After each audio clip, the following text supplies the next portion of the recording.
Stugatz here for Blue Apron. 51 weeks of the year, Blue Apron does meal kits, but they've learned from some of their most loyal customers that they've been hacking Blue Apron to make their favorite side. So this year, Blue Apron has created special Thanksgiving side kits just for that reason. I cannot wait to make the stuffing. Oh, do I love stuffing. I love stuffing. It's my favorite side for Thanksgiving. Customize your recipes each week based on your preferences. Blue Apron has several delivery options so you can choose what fits your needs. And there's no weekly commitment, so you only get deliveries when you want them. Each meal comes with a step-by-step, easy-to-follow recipe card and pre-portioned ingredients and can be prepared in 40 minutes or less. Blue Apron's freshness guarantee promises that every ingredient in your delivery arrives ready to cook, or they'll make it right. Check out this week's menu and get $30 off your first meal with free shipping by going to blueapron.com/Stugatz. You'll love how good it feels and tastes to create incredible home-cooked meals with Blue Apron. So don't wait. That's blueapron.com/Stugatz. Blue Apron, a better way to cook. With the Citi Double Cash Card, you get 1% cash back when you buy and 1% as you pay. That's like the joy of getting 2 W's on the road or catching the home run ball without spilling your drink. Double boom. Double the love with the Citi Double Cash Card. Apply now at Citi.com/doublecash. This is the worst of the Dan Le Batard Show with the Stugatz podcast. Greg Cote of the Miami Herald is in with us. There are a number of things we want to get to. The Celtics win last night, 16 in a row for them. LeVar Ball, apparently CNN and everybody else was introduced to LeVar Ball yesterday. And I remember that initial flirtation with that with that guy. You remember how magical that was at the beginning? Oh, yeah. CNN learned that yesterday. CNN was like, oh, this fascinating LeVar Ball character. So he'll say anything. Let's do 22 minutes of television with him. And then afterward, be all indignant about the things that he said and the things that he did. He just did. It was a professional wrestler on CNN. We'll get to that in a second. They got Charlie Rose. We'll get to that in a second.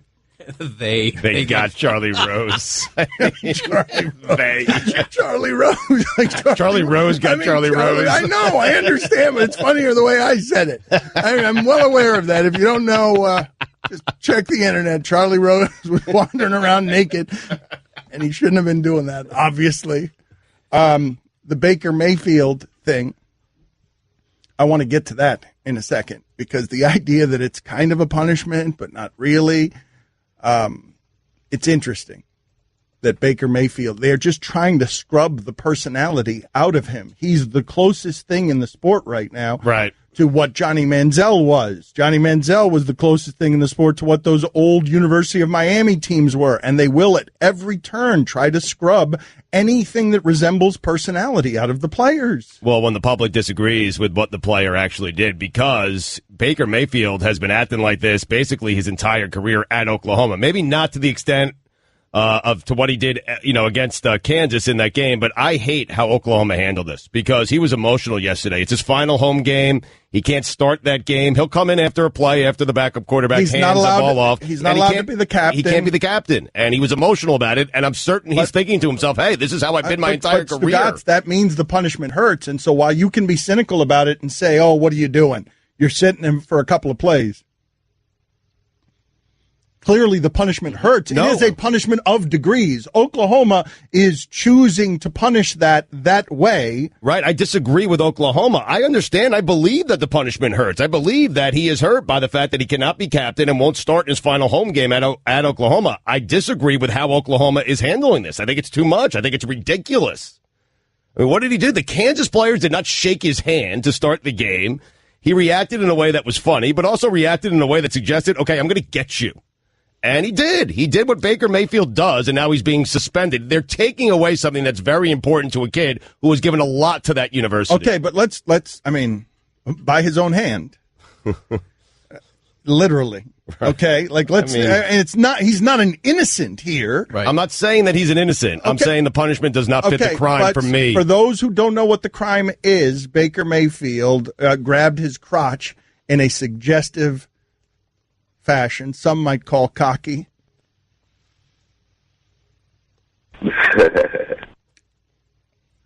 What happened, Guillermo? I didn't deserve. That's an unfair advantage you have. Yeah. Other people, it tarnishes the great legacy of the Hakeem Nicks laugh. Some of them deserve to be more subtle laughs too. You only know one speed. Right. I think Mike should have full control over this. Yeah. You guys wanted this, yeah? I didn't want anything. I mean, he asked for it. I mean, I'm jealous that he has it and I don't. But let's listen to Baker Mayfield here being emotional because he grabbed his crotch and then he was suspended. Not starting's, it is what it is, but not being a team captain is something so much more. And so, and it's hard because it'd be hard if it was a regular game or not, but it being my last one here ever, it means a lot more. It's going to be tough. Baker Mayfield.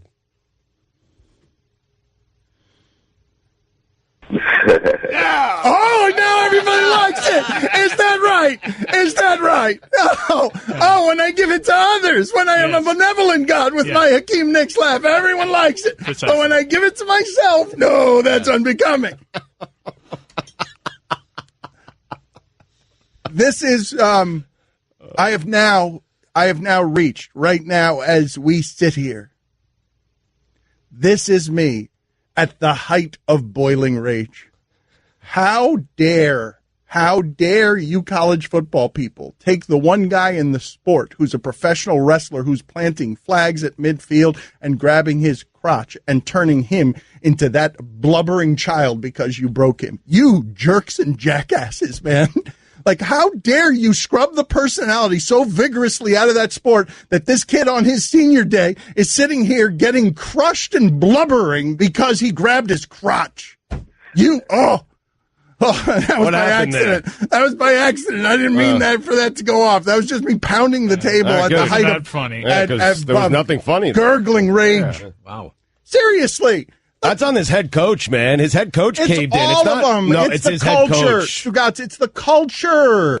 It's the culture of scrub all the personality at every turn over this helpless kids who have to abide by every stupid, unjust rule. And then when they show personality, scrub that out too. Wait, a crotch grab is an acceptable part of personality, quote unquote? I don't think so. Okay, Greg, like if we're representing higher education like they'd like to pretend, no. But when it's this impure thing where everyone in academics is getting all the money from the athletic department that may be corrupt at its core because sneaker representatives are giving all the coaches money and FBI has to be involved in the investigations, when that's the case, when that's the case. That's a non sequitur. What's that got to do with whether a player on a field is because they're pretending it's sis boom bow college football romantic sportsmanship. That's what they're pretending it is, and what it is professional football disguised as amateur football. And professional football does it too, by the way, trying to sell us purity when it's impure. Right. They try to scrub the personality out of the sport as well in the name of sportsmanship. But most people, including college football players, go to college to learn how to be a professional, and he's one of these bad boys that needs to learn how to mature and be a professional. No, but you can't be a bad boy in college is my point. You can only do it when you have the power of the pros, when you have money. You're not even allowed to be a bad boy in college. Johnny Manziel was the bad boy of college, and they kept tiring him out his last season because he was taking private planes to go fundraise for them. Like, when that's the construct and you're selling it to me as sis boom bah, like, get that out of here. That kid has personality. That kid is on his way to being an interesting quarterback in the NFL, and all of the culture, the media, the coaches, all of the Army's rigidities are going to make it so that he becomes cliche monster. Who's the guy that's the quarterback? Is it Keenum that's just spitting cliches right and left? It's most of them, and it's Trubisky. Right. It's Trubisky that they Goff. you just ring them of all their personality, and by the time they get to the pros, they're just these marketing robots. My point is, you can have a personality, just keep your hand off your own crotch. That's all. And keep your hand off others' crotches as well, by the way. Thanks for you clarifying said that. You said that so much better than I did. Yeah. You really did. Thank you. I just used words and lecturing and sermonizing and you just cut right to it. Cutting right to the chase. That's what I do. Cutting it. Thank you. Keep your hands to yourself, but not there. Right. Right. You can keep your hands to yourself, but in certain regions. Sure. Yes. And do not give your hands to others if they're unwanted. Right. Because what he did, by the way, gets him in trouble in the NFL as well, not just in college football. But Greg, punishment fit the crime? I mean, honestly. I mean, you're stripping the kid of being the captain debatable. and starting on his final home game because of that? I think that's debatable. That's the question. But don't tell me that crotch grabbing is just part of his personality. I mean, isn't it part of who's the professional bowler who does that? The suck it move. The professional wrestler too. Wasn't there a professional wrestler? Who are the guys who do the crotch grabs? The crotch chops. The crotch chops. D-Generation X. Yeah. Okay. There are only two. It was Pete Weber, by the way. Thank you. There are only two sides to this topic, and Stugatz has found a way to take 5 of them. Yep. Proud of it. Dan Le Batard. Well, coffee is America's drink. A man is never more a man than when he's got a cup of coffee in his hands. Although I love it when I see a woman drinking coffee. Stugatz. Coffee means hot coffee. Iced coffee works against the coffee brand. Coffee is hot coffee. It can be black. It can be sweetened, lightened, but coffee is hot coffee. But unquestionably, that's America's drink. Can't be a Frappuccino? No, Right, no, right. no. Does it not go without saying that would be an excellent back in my day if you believe in this so strongly? The idea that coffees have mutated into all of these flavors that are unacceptable to you? I think I did one of those. One of my most popular ones. Coffee! This is the Dan Le Batard Show with the Stugatz on ESPN Radio. It is Thanksgiving week. This is Mail It In week. Mail it in. It is for everyone. Guillermo, put it on the poll, please, at Le Batard Show. Should Charles Barkley's Auburn statue be fat? I was thinking about that. They're going to do it at Auburn this weekend. Auburn plays Alabama. It's going to be a big game, obviously, and they're unveiling a Charles Barkley statue. And I wonder how you go about doing that. Do you consult Charles? Do you just do a real-life depiction of Charles? Because if so, it's got to be overweight, the statue with no rings. Well, that was unnecessary. He was fat in college. Really? Yeah. We're going to get to Greg Cote's Thanksgiving hosting tips in a second. Greg Cote he's a very good host of either galas or Thanksgiving dinners. Yeah, PFPI gala, not gala. But before we get to that, I want to tell you guys a story here real quick. Friday's show, this is how it happened.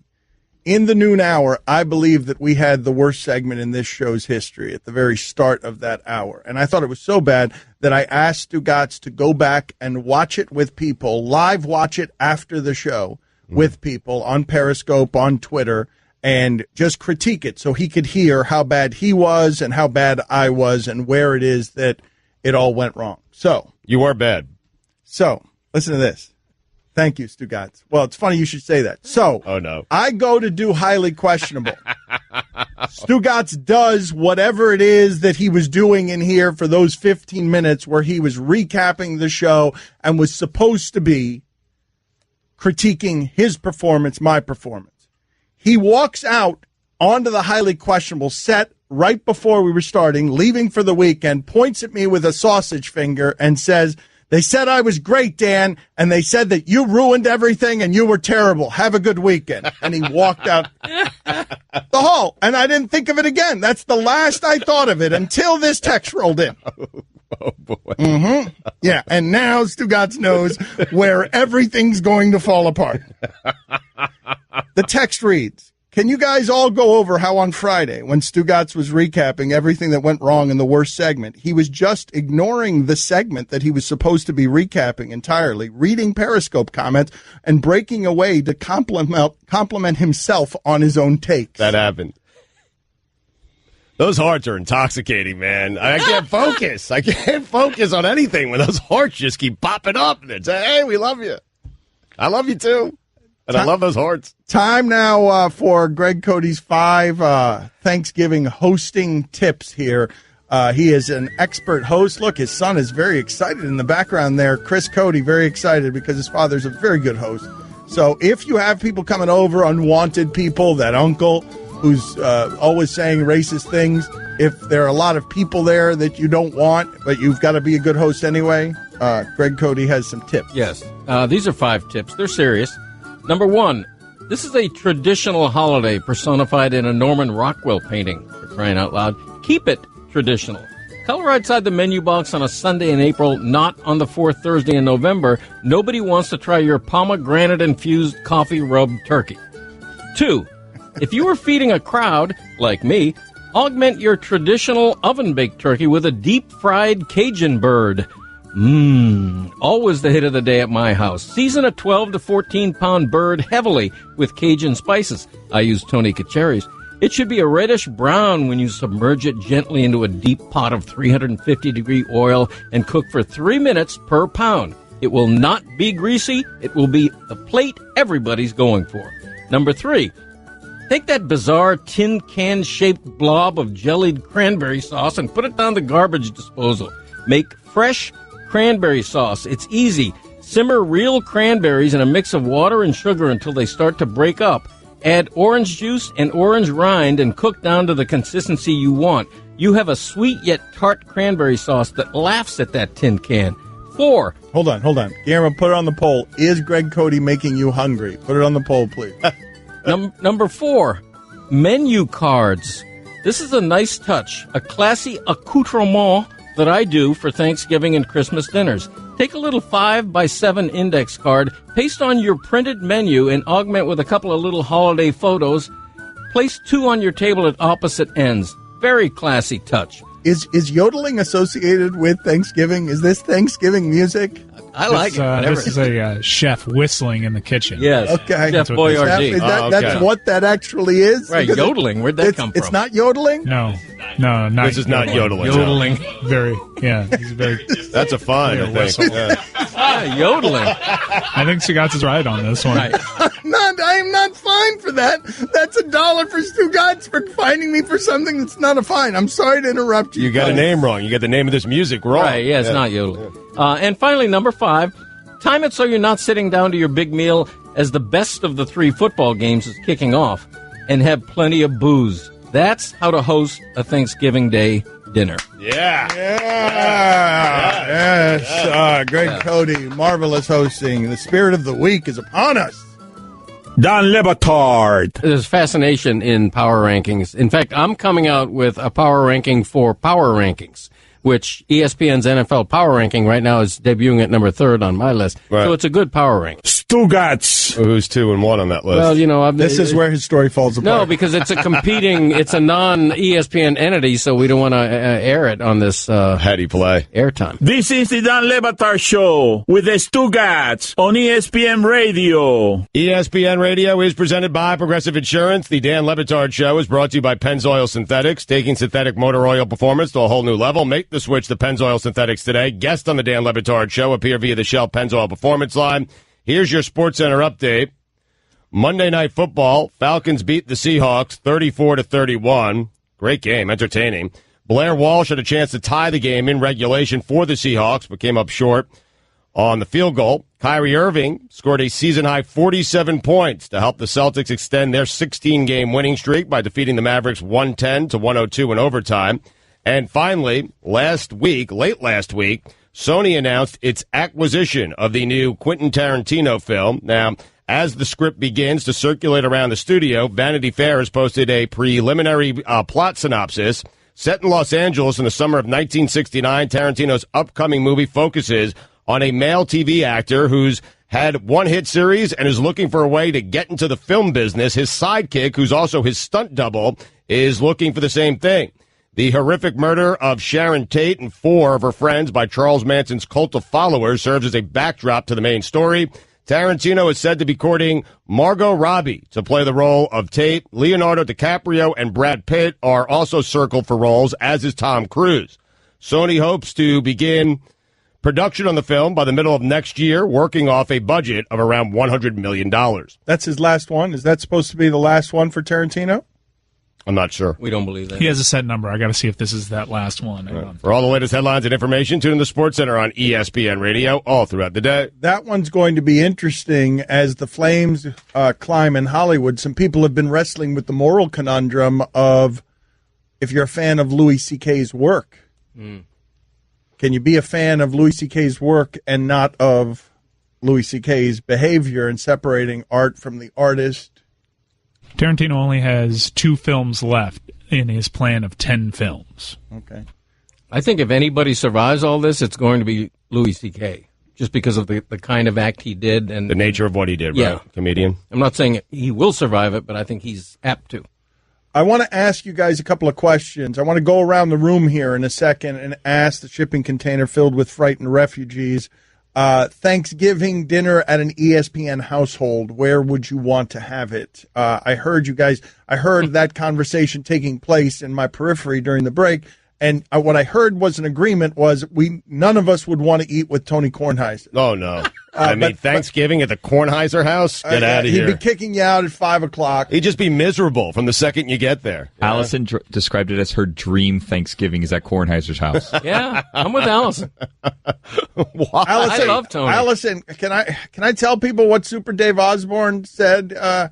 He made terms of agreement on when and how he would come on our show. He would be on our show, but only if he were allowed. Can I reveal any of this? No? No. Okay, very good. All right, never mind. Way to tease something you can't deliver on. Okay, I can't do it. My bad. In terms of people at ESPN who I would most want to attend their Thanksgiving celebration, I think I'd go with Bob Lee, maybe Rex Ryan. Interesting choices. Well, I think Bob Lee puts on a great Thanksgiving. I really do. And I know Rex Ryan puts on a fantastic Thanksgiving. I was also thinking maybe Marty but Smith. Those are two very different Thanksgivings, though, because I imagine, do you imagine, Guillermo, put this on the poll. Do you imagine Bob Lee's Thanksgiving to be a little stuffy? The Ryan household, I mean, there's turkey legs in the bathtub. Yeah, Rex is wearing a toga. Just picture turkeys flying out of turkey fryers. It's very dangerous. Right, but delicious. Oh, yeah. Yeah. A lot of beer. The Lee Thanksgiving, you need to wear khakis for sure and button-up shirt. Great stories, though, right? I mean, you're sitting around Bob, and he's just telling great stories. I feel like that's what's happening at the those are Bob such Lee different Thanksgiving. Thanksgivings you're talking about there. The Ryan household, there's going to be pizza. A little bit of everything. Turkey stuffed pizza. It's taking place in a junkyard somewhere. In Buffalo. Yeah. Oh, there is the possibility that this Thanksgiving's going to make you sad because Rex and Rob insist on walking around the house in their underwear, tidy whities. They just, because that's awesome. That's awesome, says Chris. Well, that makes it better. All right. Gavin, put it on the poll. Rex and Rob Ryan wandering around your Thanksgiving in their underwear. Awesome or awful? Imagine a Teddy Atlas Thanksgiving. Yeah. I'd like to make this a holiday special for next year. Oh, wow. Yeah, that'd be fun. A Teddy Atlas Thanksgiving. A reality just where ESPN just does 24 hours of Thanksgiving coverage where we're just checking in on the homes of ESPN personalities. No, that would be good. I want it framed as a Teddy Atlas Thanksgiving, and if this goes well, we can get into a Teddy Atlas Christmas. Yes. Oh. Wait a Connor, minute. do you hear me? This needs to happen. Wait a minute. Why do you just want to make it just Teddy Atlas? Teddy Why can't he Why just not? sort of be I the mean- umbrella host? He is. It's sort of like Mr. Rogers' Neighborhood, and there's all sorts of wacky guests that stop by his holiday home, like Stephen A. and him yell at each other. Cranberry sauce. Oh, my God. Thanksgiving Like at Stephen blueberry A's sauce. house. Oh, my God, Stephen A's Thanksgiving. Oh, that would be good. That should be the name of the show, Stephen A's Thanksgiving. I mean, Oh. the Golics would have a good one, I'm thinking, right? Marty Smith, you Marty, mentioned. fantastic. He would have a great The Southern... Golics is going to be very family friendly. It's Very going to be family oriented, very traditional. I'm talking no raisins in the stuffing. This is what I'm Right saying, on. though, about the Bob Lee Thanksgiving. The Bob Lee Thanksgiving, I fear, is going to be so traditional that it's going to make you insecure about your Thanksgivings and how you haven't been traditional enough. And everyone's going to be wearing pants for sure.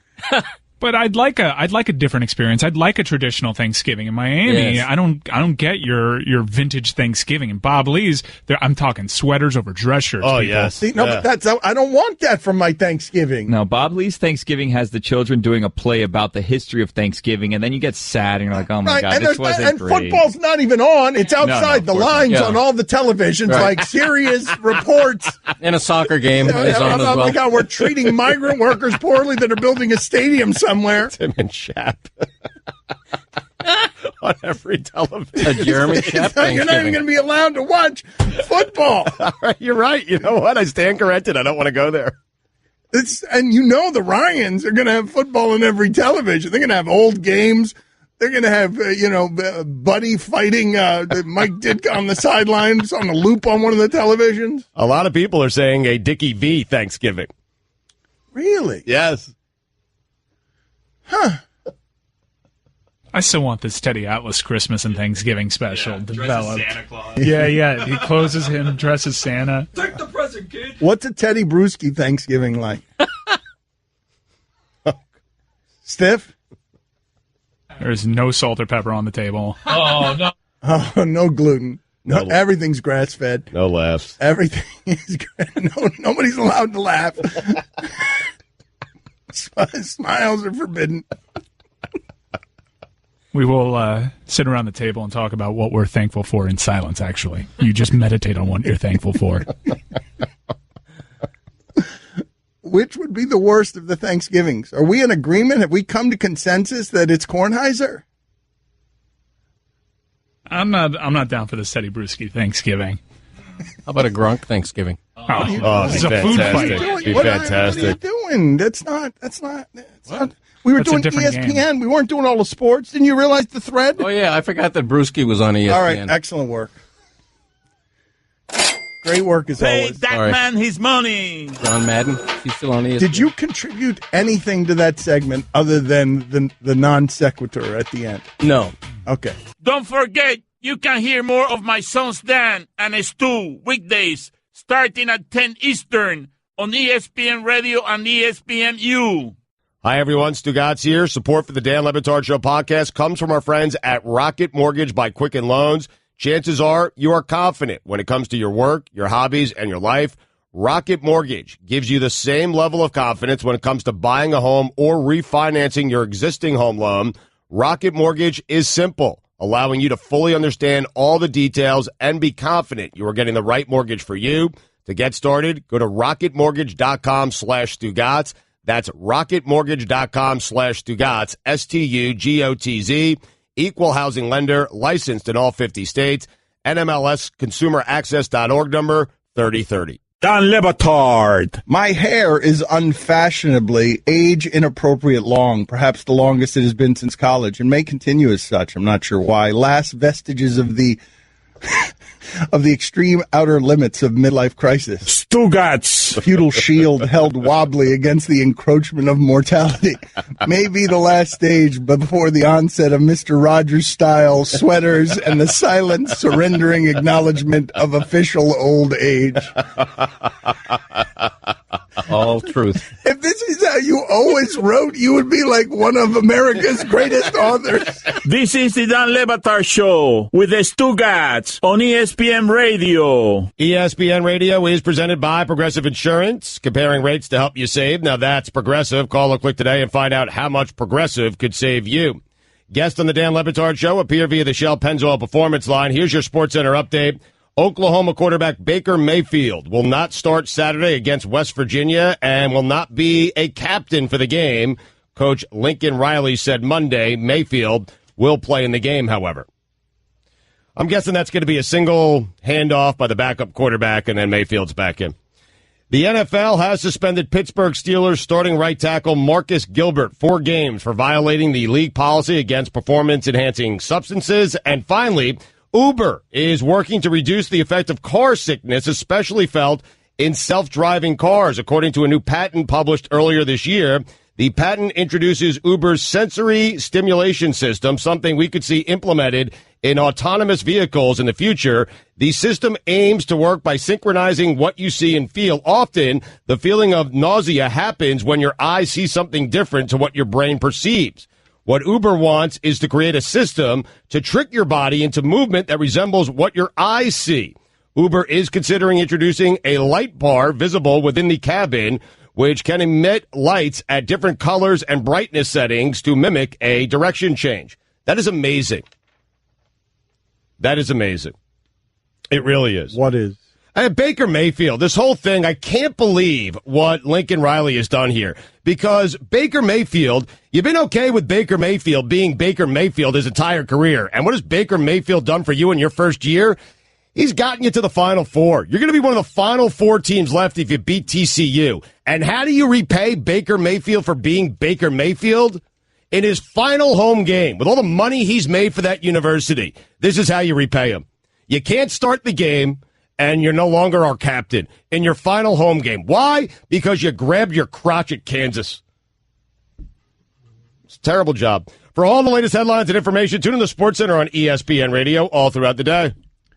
Greg Cote's Back in My Day is coming in a couple of minutes here, but the conversation that I wanted to have about the Celtics that wasn't just a conversation meant to trick Greg Cote into stumbling into the hard network out. The Celtics have done this in a way that has been the height of excellent management. I'm not talking about just Danny Ainge. I'm talking about the idea of getting Brad Stevens in there for some of the losing and then parlaying Isaiah Thomas, a guy who had no value, parlaying Isaiah Thomas into Kyrie Irving. Isaiah in a pick, a valuable pick. But parlaying it into Kyrie Irving, who can do all the Isaiah Thomas things better than Isaiah Thomas can do them. A player who's simply better in every way. Yep, bigger, better. The way that this has fallen for the Celtics, they've won 16 in a row now. It's been perfect so far for Kyrie. You do realize, right, that Gordon Hayward getting hurt has helped Kyrie make this transition. Yes, it's helped the team as a whole because Jaylen Brown is playing in a way that I don't think he'd be playing if Gordon Hayward was there, and it's helped the growth and development of Jason Tatum. That one's always interesting to me. How good is Paul George really?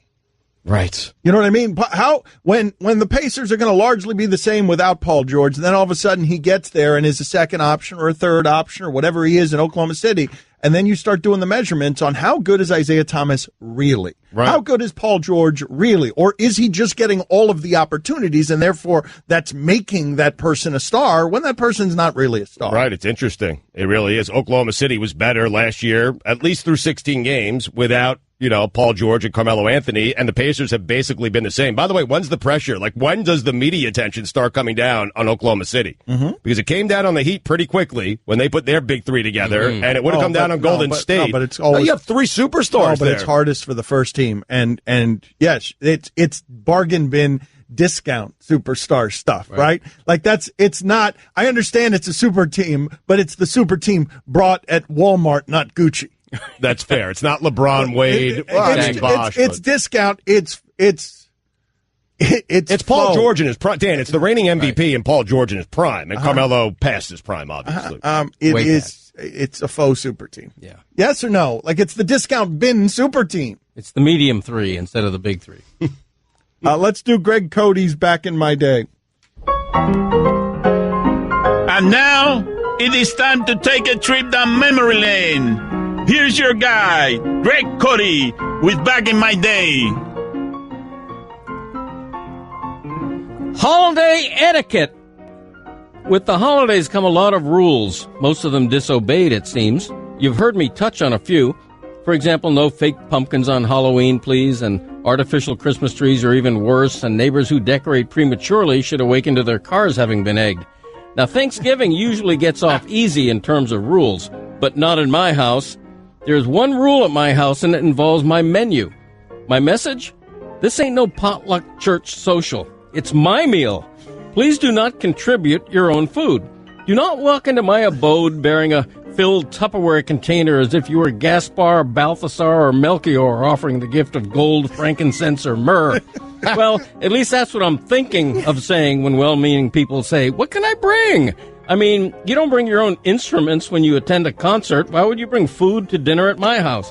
But I acquiesce to custom and my wife's harping and allow guests to bring an appetizer, a side dish, maybe a pie. But two hard, fast rules remain. One, do not bring anything unexpected, nothing we have not discussed and prearranged. The menu is a symphony with any surprise and off-key note. Two, do not even think about bringing a main course such as a meat. You walk into my Thanksgiving with an unexpected spiral ham? I'll storm outside with it and punt that thing like a football right over my house and into my neighbor's pool. Don't make me say grace while seething. I'm Greg Cote, and that's how it was back in my day. Wait a minute. Wait a minute. What? In the middle of that, Chris Cote, the child of Greg Cote, fruit from his loins, stood up when Greg Cote was saying he will punt a spiraled ham across the street. Chris Cote stood up and shouted in the back room, he will. He will. What do you mean he will? Him and my Aunt Bonnie, because she always wants to bring something. Oh, right. Oh, it's a thing. I hope she's not listening right now. Because tell me about this. It is a thing. But you said he will. Has he actually done it? Tell me about this. I've never seen him actually punt a ham, but I've seen him toss a potato salad. What? What did you see? Tell us. Tell us about Aunt Bonnie's potato salad. Where? Tossed in the street and garbage? He was not aware that it was going to be there, so it was not on the table. Let's just put it that way. The potato salad did not make it to the table. Well, in my Thanksgiving tips, I mentioned that I do menu cards, which are very important to me. If it's a main side dish or something of that nature that rates the menu card, it needs to be on the menu card. Makes sense. It does. Yeah, thank you. Does it stay in the house? It doesn't make the main table, I understand. Does it stay in the house? I recognize this. I don't think so. I recognize this. Frank Martin says the reason that he yells at the kids is because he's got no control in his own household. He's not in control of anything. And so he yells at the kids so much because when he gets home, all he does is get yelled at by everybody. Greg Cote has no real power in his life. Martin's got a point. And so he's got to control this thing with hyper vigilance. Yes. With menus. If you bring a potato salad, he's going to become Frank Martin, and he's going to throw it up in the air, and he'll take whatever scandal comes with that. Exactly. Right. Because he's got control over this one environment. He's clutching on to the last thing that he controls. The last thing. Yes. That gala of his. Yeah. PFPI gala. He's got no control over that thing. Yeah, it's a good one this year. I've added a couple of statistics. Let's go to commercial, please. Thank you. To the league. And I want to hear more. Don Batard. Greg Cote of the Miami Herald does an annual gala. The PFPIs. It's a gala, man. What does PFPI stand for? Pro Football Predictions Incorporated, but we just say PFPI. Stugats. Greg Cote is the only one wearing a suit and largely the only one taking this seriously. No, I think just about everybody but Christopher took it seriously. That's not true. No one takes it serious. Don't you dare. So Greg Cote's wearing a suit. He's handing over a trophy to a family who don't want his trophy, don't want him driving. He's just now realizing all this. Dawned on him how stupid all of this is. This is the Don Batard Show with the Stugats on ESPN Radio. I am getting so mad watching the televisions as Lincoln Riley and Baker Mayfield are all broken over nonsense, over just nonsense. I wish that these people cared this much about the actual injustice in that sport, as opposed to whether or not a kid grabbed his crotch after the guys on the other sidelines baited him into it with late hits and unshaken hands. He also screamed, bleep you, Dan. That's a big part of this. Oh, whatever. It was very bad optics. Kids were watching. Yeah, okay. All fair. But kids are also watching the Kansas Captains not shake his hand when he's extending his hand out. We need to start teaching kids about the injustice that allows Baker Mayfield to make a lot of money for others while only getting the shame of this out of this entire transaction with higher education. That's a little bit more complicated. That's something you figure out when you're in college or something. Right. Okay. This is very easy to understand. Don't do that. Yes. Okay. Yes. Don't grab your crotch, kids, and don't say bleep you. Be interesting if this costs him the Heisman Trophy. It's I don't not. think it will, but it's not going to cost him the interesting. Heisman Trophy. I mean, you really think that's a possibility? People aren't going to vote for Baker Mayfield because of that? Help me figure out my next. Help me figure out how to dump my Heisman vote over a principal if that happens, the way that I did with my Baseball Hall of Fame vote. Help me figure out a creative way if that happens. If they scrub the personality out of this kid so much and they turn him into one of these quarterback robots that has to head in the league all scared and defending himself before he's even taken a paycheck, where he's got to defend himself against all these sensibilities about what others think sportsmanship is. He's emotional. He's fiery. He plants a flag at the 50-yard line. He grabs his crotch if you disrespect him. I kind of like that. He can grow into something else. I kind of like that. What? No, bleep me? No, bleep you. And I'm better than you. But instead, we're breaking him. Yep. Like we will break him by putting, now his coach is disappointed in him and he's a bad spokesman for the university. That university, that had, like the crack was being sold out of that huddle. Barry Switzer's the son of a bootlegger. That university needs to, that university. And get out of here. Didn't they have a guns problem in Oklahoma? Like, what are you talking about?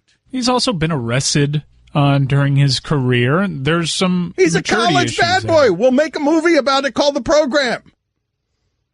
Or Varsity Blues. Well, it was on last night. Absolute classic. So good. He's a college bad boy going for the high. Where's Lattimore? But there's fairly recent history with that not necessarily working out, right? With Menzel? Yeah. I mean, okay, but we could do that with a lot of people, couldn't we? We can do that with a lot of people that have shown immaturity. You have to show some growth. I mean, Peyton Manning, as I recall, had a college scandal where he was putting his butt on somebody. Seems to have worked out okay for him. He learned. Don't put your butt on people? Yeah, Baker hasn't learned yet. All right.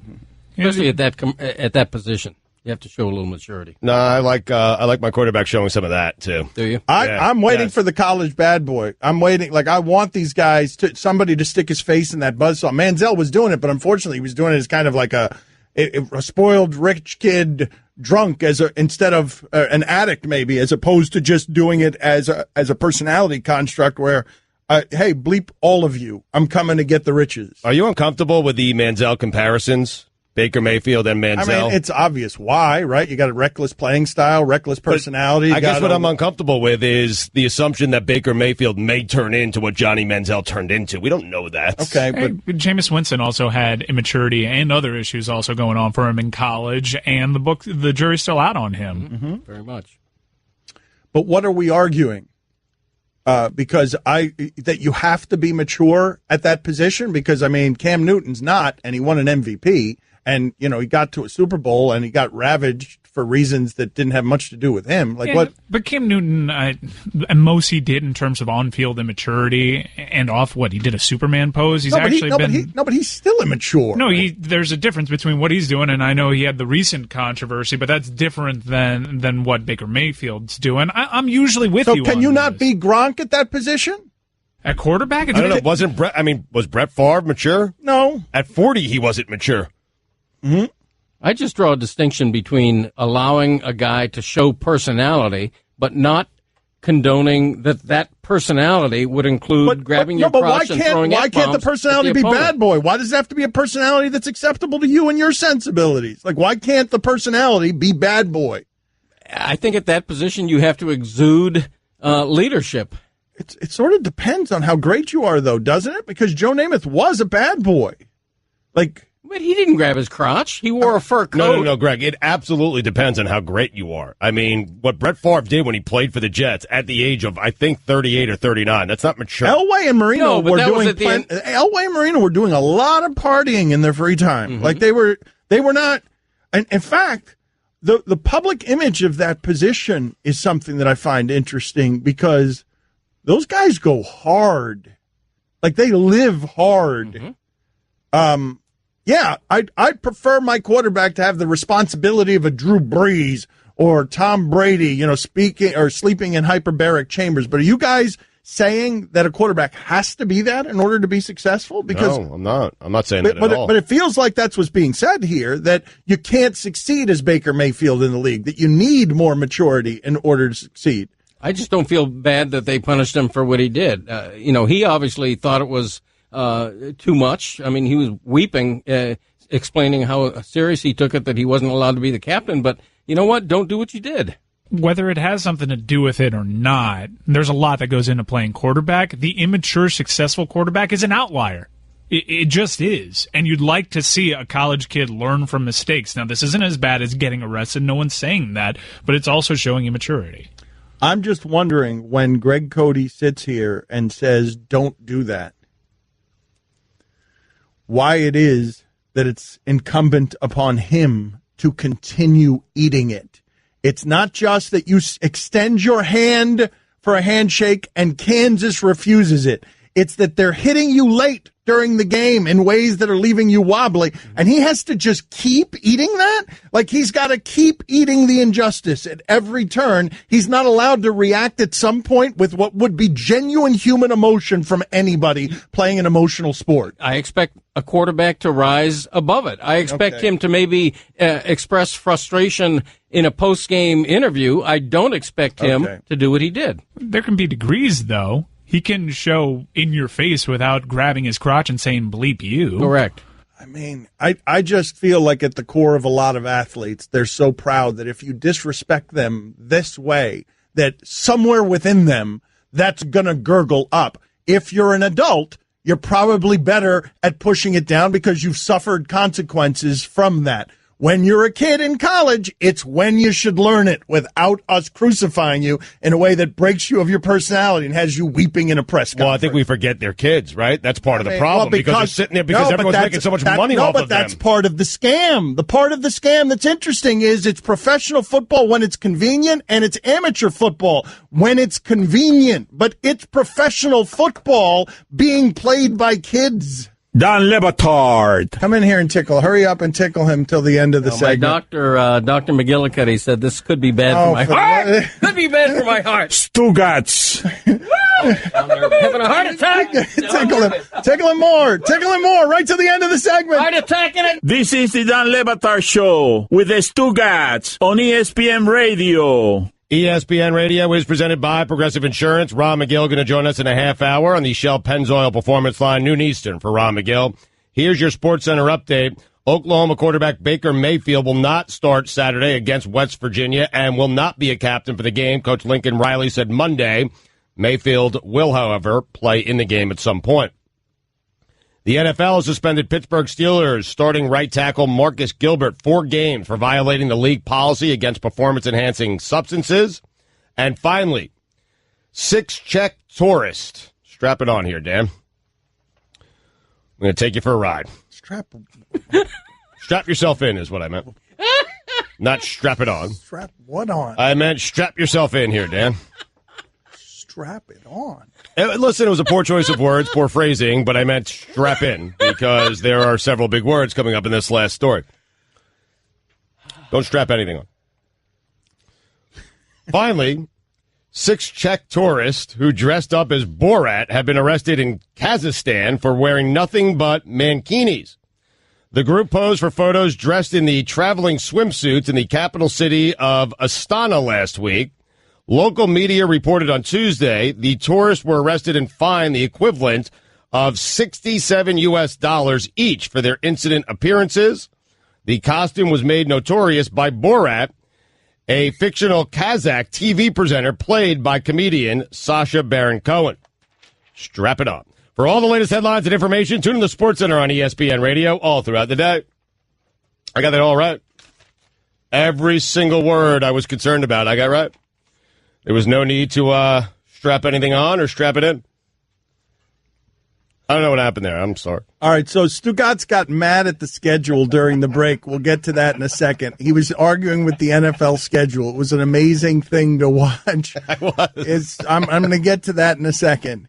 But before we get to that, thanks to Greg Cote of the Miami Herald for sitting in with us, what I was trying to finish saying about the Celtics, and they have in town the Patriots model to help them with this over the next 10 years. The Patriots have at their core this unbelievable stability. Nobody's afraid of losing their jobs in the highest positions. They can help Tom Brady with the precise things that he needs, whether it's Randy Moss or Wes Welker or Amendola or now Brandon Cooks or Gronk. They're helping Tom Brady age with this stability all around him. The Celtics have now gotten to a really stable place with their management. Their management has earned the trust of the fan base. Brad Stevens has been able to learn on the job, make mistakes, get credibility, overachieve, build defense, have guys buy in, learn and grow with his players. And now you have that management team working in concert to get young players, good players. They're going to be relevant for 10 years because of the stability that they have built all around now talented players, legitimately talented. Now you can go to work around building around Kyrie Irving, and everything is working. Everything. Kyrie Irving has no reason to fear the Warriors. He's the one guy in the league who has no reason to fear them. He's the one guy in the league who takes all the shots against them late and he can go into all of those fights feeling like he's ready for them. Right. I mean, it's just so scary because, I mean, you make great points, and they get Gordon Hayward back next year, healthy, presumably, and they still have more assets. They still have more draft picks. They could still do, they can actually use the draft picks or use them to trade for more talent. Brad Stevens got a lifetime job if he wants it. Yes, correct. Is what I'm saying. Like, yes. Because he is built with nothing. He has built something there, and now he gets the fruit, just like that poor Brett Brown guy. What's his name? The coach of the Sixers? I mean, that guy has been nothing but getting his head beat in for so many years. And now if you work with management through the losing, good God, is it fun to get to the winning. Yeah. I mean, how many number one picks did they still have stockpiled? Like 3 more, right? It's not. They don't have that many high picks. It's not that many high picks. They have a Kings pick somewhere, Dan. They do, and that's going to be a high pick. I mean, they do have a Kings pick still left. I don't know how many picks they have left, but they have a couple. But Dan's right. The most valuable one they had, they traded to get. It's Kyrie going Irving. to be fun to watch to see if the Sixers. This is going to go back to the '80s. If the Sixers, the Celtics, and the Lakers can all get back in this game. Fun. Mm-hmm. They have the 2018 first-round draft pick of the Lakers, 2019 first-round draft pick of the Clippers, 2019 first-round draft pick of the Memphis Grizzlies, and a 2019 first-round draft pick from either Philadelphia or Sacramento. It depends on who's higher. That's ridiculous. That's insane. Wait, so they're getting the Lakers pick when? When was that? No, 2019. Next year? Oh, my God. 2018 Lakers, 2019 Clippers. Yeah, so they're set up for a long time, and their players are young. Like their talent is young. It's not like Cleveland is clearly. This is a last gasp here for Cleveland on an old team. That Lakers pick does have several protections, though. It's protected for number 1 and number 6 through 30, but the Lakers aren't very good this season, so it might fall in between. Well, that's one of the things I find interesting about the conversation about whether Lonzo Ball is a bust or not. It's not going to matter. If LeBron goes there, he's going to trade him the same way he did Wiggins. Like that. The play here is not Lonzo Ball. You're trying to get Lonzo. You're trying to get some help, but the play here is LeBron next year. It's LeBron and maybe Paul George, something like that. Yeah. Really confusing protections on that. They're more likely going to end up with Philadelphia's first-round pick because if it's a good pick, Philadelphia basically gets it. All right, so the Reaper is ready. Let's go, Reaper. Come on in here. Greg Cote's got to go to the bucket of death. If you're not familiar with what this is, we do it every week. There's a bucket filled with NFL helmets. It's basically suicide pool. There is nothing but awful, awful stuff left on this grid. 3 more people lost last week, so all the easy stuff is gone, and all the medium stuff is gone, too. It's nothing but bad things left on the list. And we are officially done with bye weeks Reaper, in the please NFL. stop talking. Reaper, please stop talking. I did ask. That's a tone fine. It is a tone fun. I know. I share your frustration. It could have been done nicer. This is a right-handed. Just Reaper, please Because stop you've talking. got one job. It's not to talk when you come in here so that I don't have to keep taking $2 from you every time you come in here. You don't have a That's more left-handed gentle. glove? All right, so Greg Cote reaches into the bucket, and he... left-handed picker. Okay, that's fine. And there's nothing but horrible things left on the list. Reaper just banged her head Yeah, of into course, the the TV. Reaper banged its head into the television. Any team. Oh, wow. Are there bye weeks this week, or There better be. Is there any more writing on that, or is it just straight up any team? please say we're done with All right, buys? so you can take any team. We are officially done with buys. Oh, no. that stinks. Yeah. Really? Yeah, no more bye weeks. Damn it. So you'll actually have to make a pick. I'm sorry. All right, so the Falcons are a 10-point favorite against the Bucks. The Chiefs are a 10-point favorite at home against the Bills. The Eagles are a 13.5-point favorite at home against the Bears. And Could I see that sheet? there's that Patriots game. The Patriots game. I mean, Greg, I would go Steelers minus 14 at home against the Packers. Patriots are playing the Dolphins. Patriots are a 17-point favorite at home against the Dolphins. Wowee. That's crazy. He's not doing that. He's not going to do it. I'll take the Patriots. Wow. Okay, there it is. That's a good play. A fine play from Greg Cote. Greg Cote's been very good at this bucket lately. very Go good. ahead, Reaper. Yeah, Thank you. Excellent. You owe $2, Reaper. Thanks for all your good work.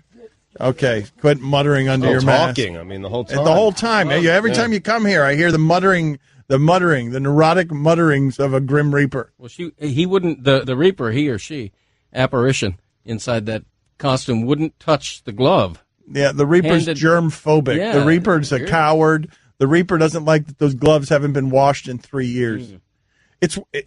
Should the Grim Reaper ever be germ phobic? No. No. kidding me? Grim Reaper doesn't care about A germs. Reaper is full of germs. Reaper's already dead, right? Yeah. But this is what I'm saying. Like, it falls out of character all the time.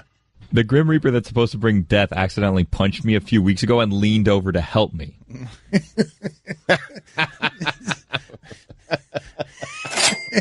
Make me a bicycle clown. The Reaper is weak. Our Reaper is weak. Catch more of the Dan Le Batard Show with the Stugats, 10 to 1 Eastern on ESPN Radio and ESPNU. Hey girl, have you done something new with your scales? Using new moisturizer? Nice. It really brings out the hazel in your eyes. Oh, hold on. Are you using whitening strips too? Your fangs look good, girl. Really good. A really charming snake charmer? Surprising. What's not surprising? How much you could save by switching to Geico. Wait, what? Have you been doing Pilates too? Geico. 15 minutes could save you 15% or more. Dan Le Batard. America is addicted to its technology, and it's really unhealthy. I keep having this discussion with my wife because she is on that phone nonstop. And what I have asked for our family to do moving forward is let's figure out a time where all of us put our phones away and none of us use them till the next morning. Stugats. Yeah, but nobody wants to be with you. That just dawned on me. Thanks, Dan. This is the Dan Le Batard Show with the Stugats on ESPN Radio. Texter writes in, watching the show on TV is a must on Tuesdays. You get to see little things like reading Dan's lips as he totally berates Cote for ruining the last 40 seconds of the segment by staring at the clock the whole time. That guy was reading my every word. Wow. Because Scary. Greg Cote did. It is what somebody says here is right. Cote learning the clock is the final chapter of him being the show killer. Show killer! Correct. That's the final chapter. The final he frontier. still hasn't learned how to do the clock right. He's still looking at the clock confused. He ruined the last 40 seconds. Then everyone, this is the added bonus for me. We'll get to you in a second, Ron. Just give us a second. The added bonus for me is because I realize we're up against the clock and I'm just trying to disorient you. I'm yelling at you. I'm just trying to confuse you so you won't look at the clock. Right. Everyone gets mad at me for being mean to you and yelling at you. Yeah, I know. Yeah, but they love when we get you. But the means I have to get there when they fail, as an added bonus, it's not just that it's not funny for the show, it also makes me look horrible, which is just perfect in symbolism. Yeah, where you just ruin the show and you I become win either way. Well, you don't win. Yeah. You're the show killer. You don't win. Show killer! But in the eyes of the people who consume this show, he is always winning. I mean, Always winning. It's a nice place to be sitting, right? I've been sitting here for 15 years doing it. Yeah. If you want to talk to Ron McGill, the telephone number is 786-456-4837. Paul, you are on with Ron McGill. Go ahead, Paul. Hey, Ron. Happy Thanksgiving, first and foremost. If sea creatures were to sit around a dinner table and eat Thanksgiving dinner, what would they have for their meal? Thanks. Sea creatures, what would they have for their meal? I think a big grouper. Big grouper would probably be the meal. I mean, it's kind of saying that you're eating one of your own, but it's within the sea kingdom. I'm thinking a big grouper would make a wonderful Thanksgiving meal. Bobby, you're on with Ron McGill of Zoo Miami. Go ahead, Bobby. Hey, Ron, what do animals in the wild do when they get a cavity, and what do you do to the animals in the zoo if they get any dental cavities? Well, that's a good question. You know, there are animals that have died in the wild when cavities expose the root, the infection goes into the jaw, and the animal can no longer eat. Here at the zoo, we have animals that have had root canals. We just finished doing a double root canal on a giant river otter. We just did a root canal on an African wild dog. Now, again, these things happen sometimes in the wild. Some of the animals can recover from it. It's incredibly painful, like anyone who's had a bad toothache knows. Unfortunately, there are no dentists in the wild, and these animals, you'll see a lot of big adult lions, males. Even if you see them in the wild, the older males have broken canines from fights with each other. And those canines can become infected. If the infection, migrates into the jaw, it can kill the cat. Fortunately, more often than not, Ron, how did you find out that the otter had cavities? Did it stop eating, the sea otter? Yeah, exactly. We saw it just starting to favor on one side of its mouth. It was just chewing on one side. The keeper observed said, this is not right. Why is it just eating on one side of its mouth and not eating on both sides of the mouth? So we immobilized the animal, took x-rays, and sure enough, there they were, two massive cavities, a cracked canine tooth, and we had a specialist come in and do 2 full root canals on the animal, and now she's eating like a champion. Wow. I did a story on an equine dentist once. It was fascinating. I thought that was just an interesting way to make a living. And then, that's kind of tough. The way they do it, they actually take one of those big metal files and you float the teeth, because sometimes if the teeth aren't meeting properly, they literally put a big, huge metal rasping file, like what you use to rasp on wood and stuff, into the horse's mouth, and they rub the teeth down and file them down so that they meet, and they meet correctly so the animal can eat properly. There's a question. Yeah, I thought you were just going to just regale us with tales of stories you've done about equine dentists that you thought were interesting. I got more where those came from. Zach, you're on ESPN Radio, Zach. Yes. Hey, Ron, my son had a story on the whooping crane on having them come back from extinction. But is there inbreeding involved? Do they have to worry about that bringing those cranes back? Well, they certainly have to worry about animal inbreeding when you have populations that get so low. But fortunately, a lot of these naturalists, these physiologists are working, and the geneticists are working with these captive breeding programs that they outbreed the gene as much as possible. I mean, that was done basically with the California condor. Remember, that animal was down to 22 animals left in the world. 22! So you're going to have some type of inbreeding there, because 22 is not a huge gene pool. But they did DNA testing, they selected the animals to pair with what animals are there, and now there are hundreds of them, and actually many of them flying over the Grand Canyon. They were all bred in zoos and released back into the wild. A species that was certainly become extinct. That was a big controversial issue when they said, listen, there's only 22 left in the wild, we're going to pull them out of the wild. Because zoos don't pull animals out of the wild anymore, except for a circumstance like this where it said, listen, it's a matter, we're going to lose a species, they're going to be gone forever, or do we pull them out, try to breed them in captivity, and release them back in the wild? The California condor is one of the greatest stories when it comes to that. 22 animals originally, but they have a good, healthy population now, thanks to the geneticists looking at the DNA and pairing them up properly. The whooping crane is Chris Berman's favorite bird. Well, that's a great piece of information. Ron, are animals... Fred, you're on ESPN Radio. Go ahead, Fred. Yes, Ron, the Georgia Department of Natural Resources sponsored a coyote killing contest during hunting season this year, with the winner receiving a lifetime hunting license. Is that something that states typically do to thin populations?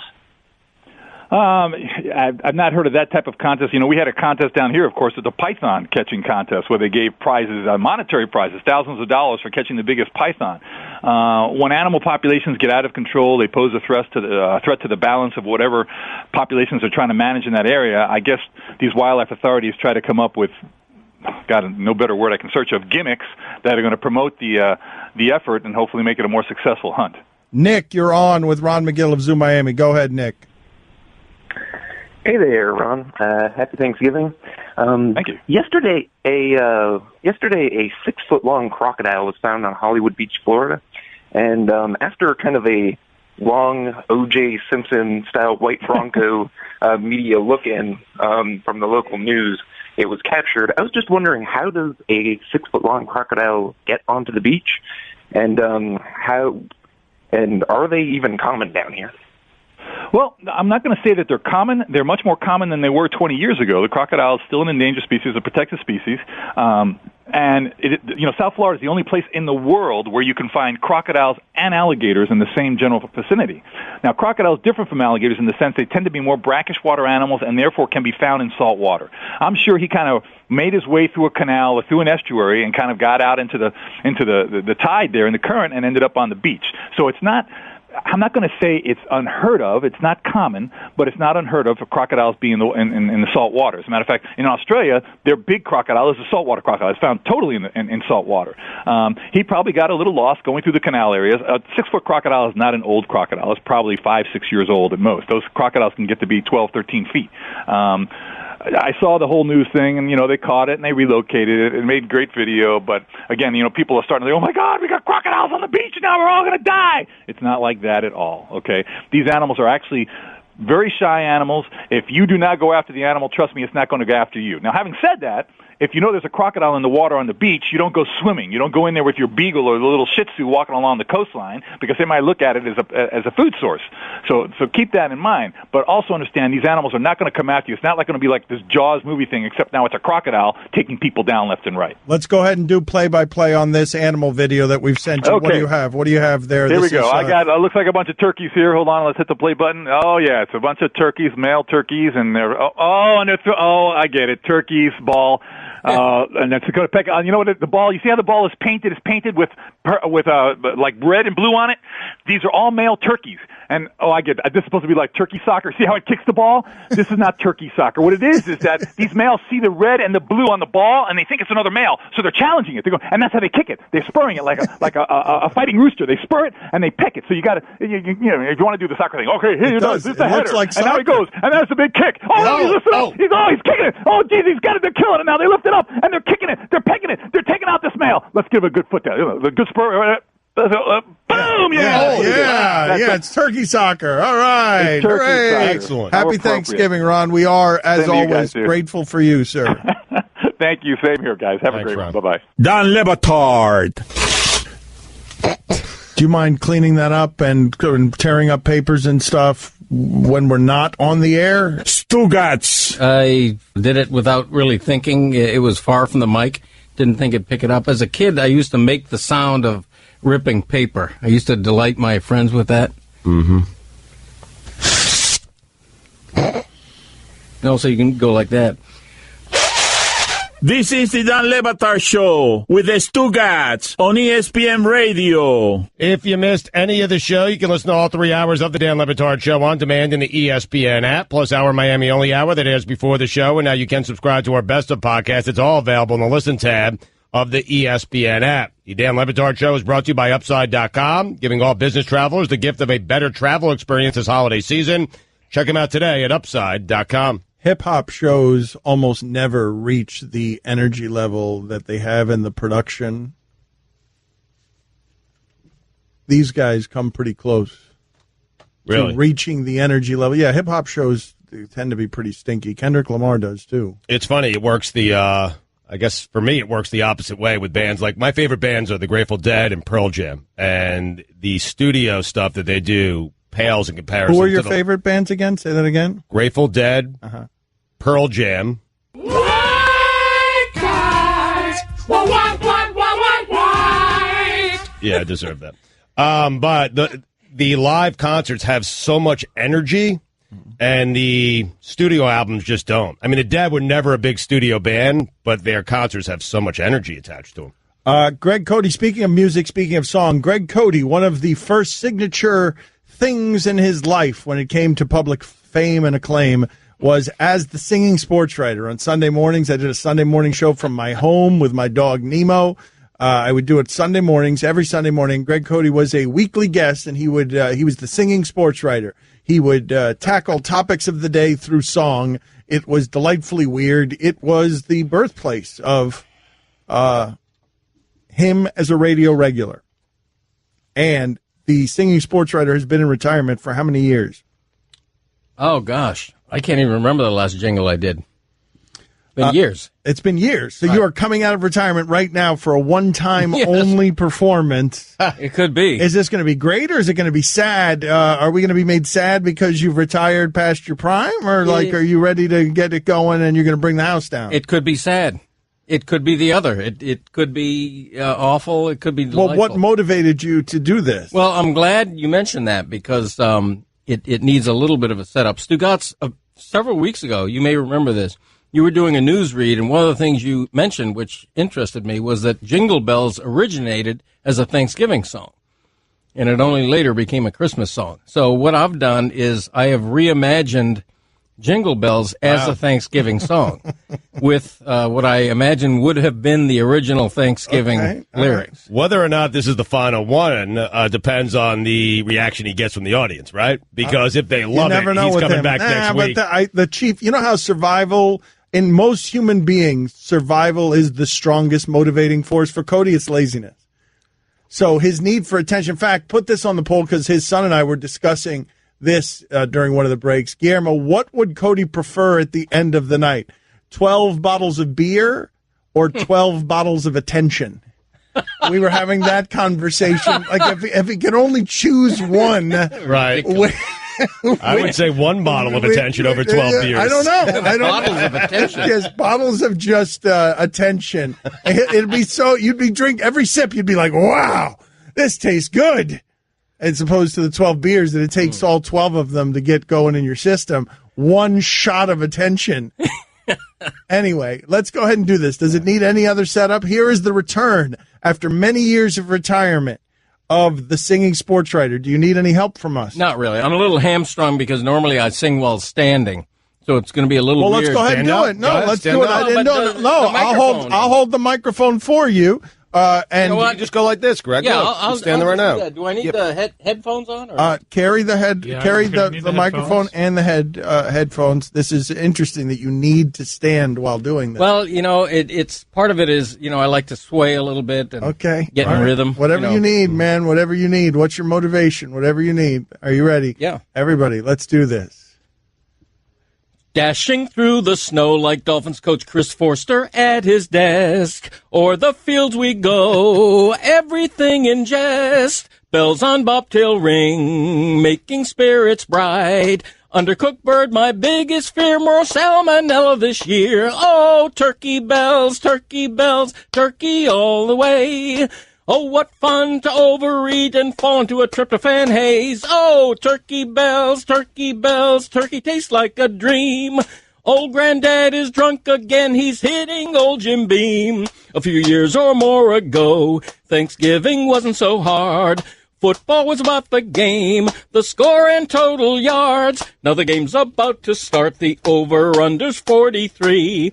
Unfortunately, that's not projected points, but players taking an anthem knee. Oh, turkey bells, turkey all the way. It's time to clink a glass and then stand up and say grace. Dear Lord, I hope we don't see again what we saw last Thanksgiving Day, when old granddad vomited all over the one-horse sleigh.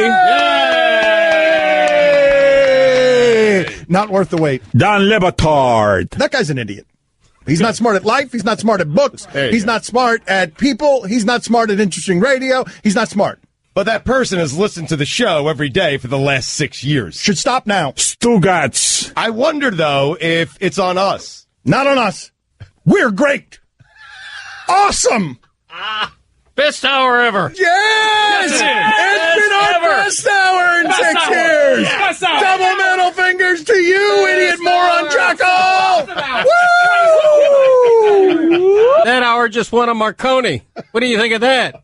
I don't even know what a Marconi is. Really? You ruined it. We had a flow going. We had it going. That guy's pasta, right? This is the Don Batard Show with the Stugats on ESPN Radio. Let's update the polls. Stugats at Lebitard Show on Twitter. Also need to get to this Heat Ray Allen telling an Orlando court that he was catfish story. The Twitter poll is brought to you by Upside.com, giving all business travelers the gift of a better travel experience this holiday season. Upside.com. Greg, are we interrupting you from something? No, what do you mean? What? I mean, you were just typing. What were you typing? I'm just preparing to not work? Tweet something, but Okay. I'm fine. He was reading a news thing, whatever you call that. Okay. Well, so you we're on the poll weren't questions, listening to what we were doing is the short answer, Okay. right? No, yeah, you're just sending out tapped tweets. in, dialed 'Cause it's in. not quite enough to get the attention that you get from this national show that's on the radio and television. You also need to get more attention Right. while you're doing it by sending out tweets. I was typing a tweet. I Okay, hadn't what sent was it the out. tweet that you were going to send out? Just so that we can all, since you stopped the show anyways, what was the tweet? The truth be known, I was assembling a Greg's Lobos update simply because I didn't think we were going to get to it during the tail end of this show. Just in case. I mean, it's fine. You want to do a Greg's Lobos update? I mean, I can tweet it out. I can say it aloud. Whatever you prefer, boss. Update the polls, boss here, man. Stugats. Okay. Were the 50s a real heyday for this? Oh, that was, yes, for sexual harassment. Oh, yeah. Yes. Yeah. 63% of the audience said yes. It was. Heyday. It was a heyday for sexual harassment. You just slapped the administrative assistant on the butt, and there was a heyday. We were doing everything wrong in the 50s. Is Greg Cote making you hungry? 59% of the audience said yes. Should Charles Barkley's Auburn statue be fat? 80% of the audience said yes. Do you imagine Bob Lee's Thanksgiving to be a little stuffy? 84% of the audience said yes. Is Rex and Rob Ryan walking around Thanksgiving in their underwear awesome or awful? Chris Cote oddly said it was awesome. Oddly. 58% of the audience said it was awful. I mean, they're going to be sticking their fingers in stuff. Oh, who cares? It's the Ryan household. You know what you're getting into. Then they're going to ask you to pull their finger. Oh. Is the prayer at Bob Lee's Thanksgiving longer than a minute? 87% of the audience said yes. That is such a great question.